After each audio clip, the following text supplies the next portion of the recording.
नमस्कार विद्यार्थियों। आज हम प्रयोजनमूलक हिंदी के अंतर्गत पत्रकारिता के विविध रूपों के बारे में अध्ययन करेंगे। हमने पहले पत्रकारिता की आवश्यकता, उसकी महत्व, इन पर चर्चा की थी। आज हम उसके विविध जो प्रकार है उनके बारे में पढ़ेंगे। समाचार पत्र लोक मत निर्माण का सबसे सशक्त माध्यम है, क्योंकि वही घटित विविध घटनाओं, समस्याओं और विचारों के संबंध में पाठकों यानी जनता तक सूचना प्रेषित करने का काम करते हैं तथा सार्वजनिक क्षेत्र से संबंधित विभिन्न पहलुओं के संबंध में पाठक या जनता अपने विचारों अथवा मत का निर्धारण करती है। राजनीतिक और अंतर्राष्ट्रीय घटनाओं का व्यापक विश्लेषण कर जनता के समक्ष सही स्थिति प्रस्तुत करने के कारण ही समाचार पत्रों को लोकतंत्र की रीढ़ कहा जाता है। हमने पढ़ा था, इनको चौथा स्तंभ भी कहा जाता है, चौथा अंग भी माना जाता है, या लोकतंत्र की रीढ़ भी कहा जाता है इन कारणों के कारण। अब हम बात करते हैं हमारे यहाँ जो प्रचलित पत्रकारिता है उसका स्वरूप क्या क्या है। दो प्रकार की पत्रकारिता है।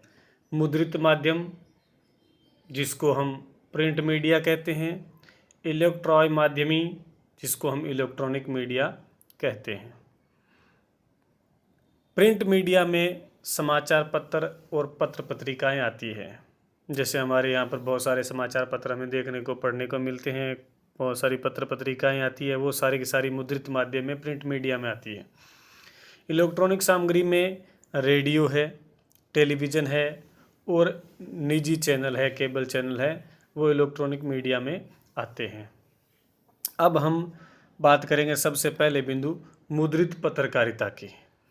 मुद्रित पत्रकारिता का अर्थ है कि पहले जब पत्रकारिता मौखिक रूप में संदेश इधर उधर हम ले जाते थे, राजा महाराजाओं के समय में डाकिया हरकारे बोलते थे, उनको समाचार या संदेश पहुंचाने का काम करते थे। लेकिन धीरे धीरे आधुनिक युग में तकनीकी के विकास ने समाचार है वो पन्नों पर छपने शुरू हो गए, मुद्रित होने शुरू हो गए, तो वही मुद्रित पत्रकारिता है वो मानी जाने लगी। पत्रकार और समाचार पत्र किसी कमजोर जन संबोधन या भाषण को भी व्यापक रूप में इस प्रकार शाब्दिक जाल से संपन्न कर सकते हैं जो जनमत निर्धारण में कारगर सिद्ध हो सके। यानी समाचार पत्र की यहाँ पर शक्ति और ताकत की बात हो रही है कि वो इस तरह से प्रस्तुत करते हैं कि जनमत निर्धारण भी कर सकते हैं। यांत्रिक आविष्कार के अत्याधुनिक परिणामों ने समाचार संकलन, लेखन एवं प्रस्तुतिकरण के क्षेत्र में व्यापक परिवर्तन प्रस्तुत कर दिए हैं। ये हम देख भी रहे हैं।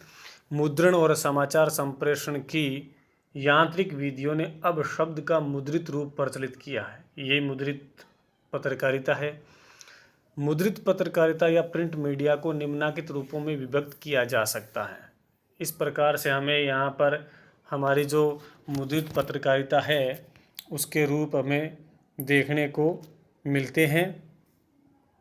सबसे पहला ग्रामीण पत्रकारिता, नंबर 2 पर कृषि पत्रकारिता, फिर विकास पत्रकारिता, नंबर 4 पर शैक्षिक पत्रकारिता, नंबर 5 पर खोजी पत्रकारिता, नंबर 6 साहित्यिक पत्रकारिता, नंबर 7 फिल्मी पत्रकारिता, नंबर 8 वीडियो पत्रकारिता, नंबर 9 खेल पत्रकारिता, नंबर 10 विज्ञान पत्रकारिता। इन सब पर छोटे छोटे प्रश्न पूछे जा सकते हैं, 50 शब्दों के, 80 शब्दों के। जैसे खोजी पत्रकारिता स्पष्ट करो, फिल्म पत्रकारिता क्या है, खेल पत्रकारिता क्या है, विज्ञान पत्रकारिता, और इन पर बड़ा प्रश्न भी आ सकता है। तो हम क्या करेंगे, इनको विस्तार से ही पढ़ेंगे, बड़े प्रश्न को ही टारगेट में लेकर चलेंगे ताकि उसमें से छोटा प्रश्न आए तो हम लिख सकते हैं। तो सबसे पहले हम अध्ययन करेंगे आज ग्रामीण पत्रकारिता क्या है। सीधी सी बात है कि समाचार पत्रों में गांव के जनजीवन से, समस्याओं से संबंधित जो समाचार छपे रहते हैं समाचार पत्र में, या पत्रकार गांव की मतलब समस्याओं को, उनके क्षेत्रों को, उनके अंचल से जुड़ करके जो समाचार पत्र इकट्ठा करके अपने को पढ़ने के लिए प्रस्तुत करता है वो ग्रामीण पत्रकारिता है। हम देखते हैं अखबार में विशेष रूप से पृष्ठ आता है अलग से जिसमें गाँव के समाचार है वो छपे रहते हैं। स्वतंत्रता के बाद से पत्रकारिता ने अपना नगरीय स्वरूप परिवर्तित किया है, क्योंकि पहले नगरों में ही थे समाचार पत्र, गांव में थे ही नहीं। और ग्रामीण अंचलों की ओर दृष्टि डाली है। ग्रामीण क्षेत्रों में साक्षरता का विकास होने और समाचार पत्रों के ग्रामीण क्षेत्रों तक पहुंच हो जाने के कारण समाचार पत्र मालिकों का ध्यान उधर गया है। सबसे बड़ा प्रभाव परिवर्तन हुआ है साक्षरता का, तथा परस्पर स्पर्धा ने समाचार पत्र के प्रसार या वितरण के लिए नए क्षेत्रों की खोज के स्तर पर ग्रामीण क्षेत्र की पत्रकारिता को बल मिला है। क्योंकि समाचार पत्रों को नए नए क्षेत्र चाहिए, नई नई खबरें चाहिए, घटनाएं चाहिए, तो इसलिए उनका रुख है वो गाँव की ओर हुआ है, तो इससे ग्रामीण पत्रकारिता को बल मिला है। अब बात करते हैं सबसे पहले ग्रामीण पत्रकारों के सामने चुनौतियां, क्योंकि पत्रकारिता के लिए पत्रकार मुख्य स्तंभ है। वही सूचनाएं संकलित करता है, समाचार का संकलन करता है और उनको प्रकाशन के लिए देता है। तो सबसे पहले बात करते हैं उन पत्रकारों के लिए चुनौतियां क्या हैं। पहली चुनौती है जीविकोपार्जन की समस्या, व्यवसाय, क्योंकि उनके पास कोई ऐसा व्यवसाय नहीं होता है या फिर आय के स्रोत नहीं होते हैं। और दूसरी बड़ी समस्या ये होती है कि जब ग्रामीण क्षेत्र में जो पत्रकार होता है उसके इधर अपने खेतों में काम करने का या व्यवसाय करने का समय होता है और वही समय समाचार संकलन का समय होता है, तो दोनों समय एक होने से उनके सामने समाचार संकलन की समस्या आती है। तो यदि वो समाचार संकलन का ही काम करते रहें तो सबसे बड़ी बात है कि उनके जीविकोपार्जन के साधन हैं वो समाप्त हो जाएंगे। फिर दूसरी समस्या आर्थिक सुरक्षा की समस्या। ग्रामीण पत्रकारों को कोई महीने का वेतन भुगतान नहीं मिलता है, कुछ उनका हिस्सा रहता है वही मिलता है उनको। तो दूसरी बड़ी सबसे समस्या उनके सामने आती है अपने खुद की आर्थिक सुरक्षा की, कि अपने खर्च को, अपने घर को, अपने व्यवसाय को वो कैसे चलाएं। फिर तीसरी है राजनीतिक परिस्थितियाँ। गाँव में भी राजनीतिक परिस्थितियाँ बलवती हो गई हैं। आजकल राजनीतिक गुट बन गए हैं गांव में, एक गुट दूसरे गुट को नीचा दिखाने का प्रयास करते हैं। तो ऐसे समय पत्रकार के सामने समस्या हो जाती है कि समाचार का सही रूप से चयन करना और सही पक्ष के समर्थन में उसको छापना, तो ये भी उसके सामने एक बहुत बड़ी समस्या है। और फिर अंतिम समस्या है प्रशिक्षण का अभाव, क्योंकि उनको कोई विशेष रूप से ट्रेनिंग या प्रशिक्षण नहीं दिया जाता है कि किस तरह से समाचार लिखना है, किस तरह से समाचार संग्रह करना है, कहाँ कहाँ से आपको लेनी है जानकारी, आदि बातों का उनको कोई प्रशिक्षण नहीं दिया जाता। तो ये एक तरह से उनके सामने समस्या है, ग्रामीण पत्रकारों के सामने ये चुनौतियाँ हैं। फिर बात करते हैं ग्रामीण क्षेत्रों में समाचार संकलन का क्षेत्र कौन कौन सा होता है, यानी जो पत्रकार होते हैं वो गांव में किन किन क्षेत्रों से समाचारों का संकलन करते हैं। सबसे पहला क्षेत्र आता है राजनीतिक क्षेत्र। अब राजनीतिक क्षेत्र हमेशा तो गांव में माहौल रहता नहीं है।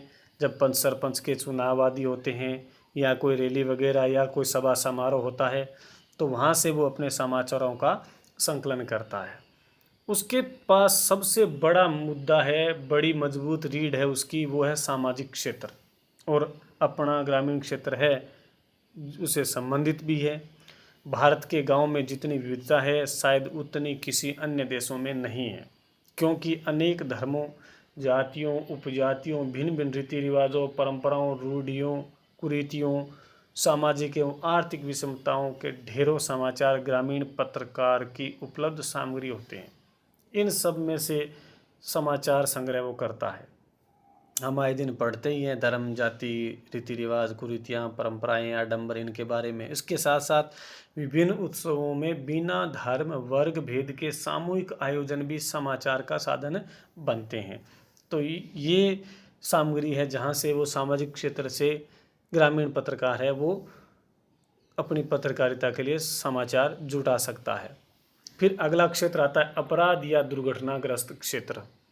गांव में कोई अपराध घटित हो जाता है, चोरी, डकैती, दुराचरण वगैरह, या कोई ऐसी दुर्घटना घटित हो जाती है तो उसको समाचार के रूप में प्रकाशित करने का काम पत्रकार करता है और वहाँ से भी अपनी सामग्री है वो ले सकता है। फिर अगला है पत्रकार वार्ता। हालांकि ऐसे मौके गांव में बहुत ही कम आते हैं, फिर भी समय समय पर गांव स्तर पर नेता, मंत्री, राज्य या केंद्र के उच्च अधिकारी, अनेक प्रतिष्ठित समाज सेवी, कलाकार, वैज्ञानिक पत्रकारों से बातचीत करते रहते हैं और वो पत्रकार क्या करते हैं, उसी बातचीत को समाचार बना करके, संग्रह करके अपने समाचार पत्र में प्रकाशित करवाते हैं। अगला क्षेत्र है समस्या, यानी ग्रामीण क्षेत्र की, गांव की कोई समस्याएं हैं, बिजली पानी की समस्या है या मकान की समस्या है या और कोई भी समस्याएं हैं किसी भी प्रकार की, तो पत्रकार क्या करता है, उनको संग्रह करके समाचार पत्र के माध्यम से उनको उच्च स्तर पर, बड़े स्तर पर पहुंचाता है, लोगों को उनसे रूबरू करवाता है। फिर है अंतिम क्षेत्र है कृषि क्षेत्र, यानी वो खेती के क्षेत्र से भी अपनी समाचार है वो संकलित कर सकता है। खेतों में कोई कीड़े मकोड़ों का प्रकोप होना, अकाल है, महामारी, बाढ़ है, ओलावृष्टि है या और भी बहुत सारी ऐसी चीज़ें हो जाती है खेती के क्षेत्र में, या कोई नया आविष्कार है, नई तकनीक है, नया बीज है, उत्पादन है, तो इनसे संबंधित सामग्री वो संकलित करके अपने समाचार पत्रों में छापता है। तो ये ग्रामीण क्षेत्र में समाचार संकलन के क्षेत्र होते हैं जहाँ जहाँ से वो अपनी सामग्री इकट्ठी करता है। अब सामग्री इकट्ठी होने के बाद सामने आती है सबसे बड़ी बात है समाचार लेखन की प्रक्रिया ग्रामीण पत्रकारिता के लिए, कि वो उस बात को किस तरह से लिखे कि एक वो प्रभावशाली खबर बन जाए जिसको लोग बड़े सरलता से समझ सके, पढ़ सके। तो उसके लिए उसे कुछ चीज़ों का ध्यान रखना है। सबसे पहली बात है समाचार लेखन जीवंत हो, उसकी शैली जीवंतता लिए भी हो, अधिकांश ग्रामीण उसको पढ़ सकें। दूसरी बात है कृषि और कृषकों से संबंधित समाचार सरल भाषा में होने चाहिए, क्योंकि हमारे गांव है वो सब के सब कृषि पर आधारित है। तो कृषि से संबंधित जो भी जानकारी है, जो भी नयापन है, जो भी समाचार है, उसको बिल्कुल सीधी सादी सरल शब्दावली में लिखें ताकि हर ग्रामीण है वो पढ़ सके। तीसरी महत्वपूर्ण बात ध्यान रखने योग्य ये बात है कि कोई भी समाचार ग्रामीण क्षेत्र से लिखें तो सरल शब्दावली का प्रयोग करें, विद्वता का उल्लेख न करें, यानी अब वो कितना विद्वान है ऐसे शब्दों का प्रयोग न करें जो ग्रामीण जीवन के लोगों को समझ में नहीं आए। फिर चौथा बिंदु है भाषा की शुद्धता का ध्यान, क्योंकि गाँव के लोगों में साक्षरता विकसित हो रही है, तो समाचार पत्रों के माध्यम से भी वो अपनी भाषा को मजबूत बनाते हैं। तो भाषा की शुद्धता का विशेष रूप से ध्यान रखना जरूरी है। और अंतिम है समाचार लेखन करते समय पत्रकार को क्या, कब, कहाँ, किसने, किससे, क्यों और कैसे का उत्तर देना चाहिए। ये समाचार लेखन के 6 ककार माने जाते हैं। इसका भी बहुत बार प्रश्न आता है कि 6 ककार कौन कौन से हैं, समाचार लेखन का तरीका क्या क्या है, समाचार लेखन में क्या क्या सावधानियां रखनी चाहिए। तो समाचार लिखने वाले पत्रकार को क्या, कब, कहाँ, किससे, किसने, क्यों और कैसे, ये कुछ प्रश्न होते हैं 6-7, जिनका उत्तर अपने समाचार लेखन में उसे ज़रूर देना चाहिए, तभी उसका समाचार है वो बड़ा ही प्रभावशाली बन सकता है और लोगों की समझ में आ सकता है, वो विश्वसनीय हो सकता है। तो इस प्रकार से हमने आज ग्रामीण पत्रकारिता के बारे में अध्ययन किया। अब हम आगे पढ़ेंगे कल दूसरा। आज के लिए धन्यवाद।